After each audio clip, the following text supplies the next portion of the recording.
എടപ്പാത്ത് കുളക്കടയിൽ വാഹനാപകടം. കാറും പിക്കപ്പും തമ്മിൽ കൂട്ടിയിടിച്ചാണ് അപകടമുണ്ടായത്.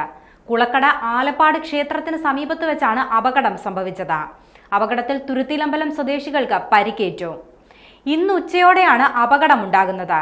കാറിലുണ്ടായിരുന്ന 2 പേർക്കും പിക്കപ്പിന്റെ ഡ്രൈവർക്കുമാണ് പരിക്കേറ്റത്. ഇവരെ കൊട്ടാരക്കരയിലെ സ്വകാര്യ ആശുപത്രിയിലേക്ക് മാറ്റിയിരിക്കുകയാണ്. ഉച്ചയോടെ പ്രദേശത്ത് കനത്ത മഴ പെയ്തിരുന്നു. ഇതിന് പിന്നാലെയാണ് അപകടം സംഭവിച്ചത്. അപകടത്തിൽ കാറിന്റെ മുൻവശം പൂർണ്ണമായും തകർന്ന നിലയിലാണ്. അപകടത്തിന് പിന്നാലെ പോലീസ് സ്ഥലത്തെത്തി തുടർ നടപടികൾ സ്വീകരിച്ചു.